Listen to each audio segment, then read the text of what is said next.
Hi friends, welcome to GKGM education YouTube channel.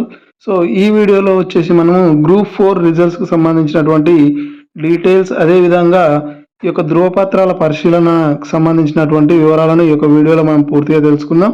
మరి ఈ వీడియోని ఎక్కడ స్కిప్ చేయకుండా పూర్తిగా చూసి అదేవిధంగా ఈ వీడియోని మీ ఫ్రెండ్స్ తోటి షేర్ చేసుకోండి. మరి లేట్ చేయకుండా వివరాల్లోకి వెళ్ళినట్లయితే గ్రూప్ 4 ఫలితాలు విడుదల ఈ నెల 21న ధృవపత్రాల పరిశీలన. సో రాష్ట్రంలో గ్రూప్ 4 ఫలితాలు విడుదల చేశారు.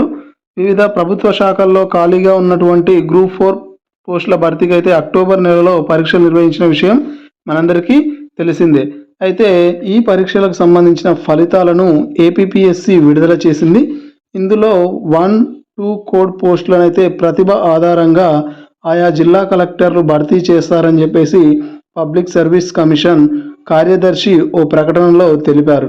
మిగిలిన 3, 4, 5, 6 కోడ్ పోస్టులను అయితే ఈ నెల 21న ధృవపత్రాల పరిశీలన, కంప్యూటర్ ప్రొఫిషియన్సీ టెస్ట్ ఉంటుందని చెప్పేసి పేర్కొన్నారు.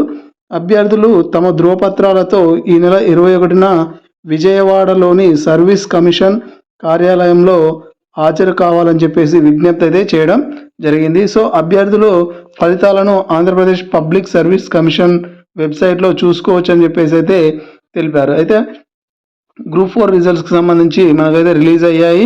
సో ఏపీపీఎస్సీ ద్వారా మనం అయితే రిజల్ట్స్ని తెలుసుకోవచ్చు. అదేవిధంగా ధృవపత్రాలకు సంబంధించినటువంటిది ఈ నెల 21న విజయవాడలోని సర్వీస్ కమిషన్లో కార్యాలయంలో హాజరు కావాలని చెప్పేసి అయితే తెలియజేయడం అయితే జరిగింది. సో ఇది ఫ్రెండ్స్ ఇప్పటి వరకు ఉన్నటువంటి అప్డేట్. మరిన్ని లేటెస్ట్ అప్డేట్స్ కోసం నా యొక్క ఛానల్ని తప్పకుండా సబ్స్క్రైబ్ చేసి మీ యొక్క ఫ్రెండ్స్ తోటి షేర్ చేసుకోండి. Thank you for watching.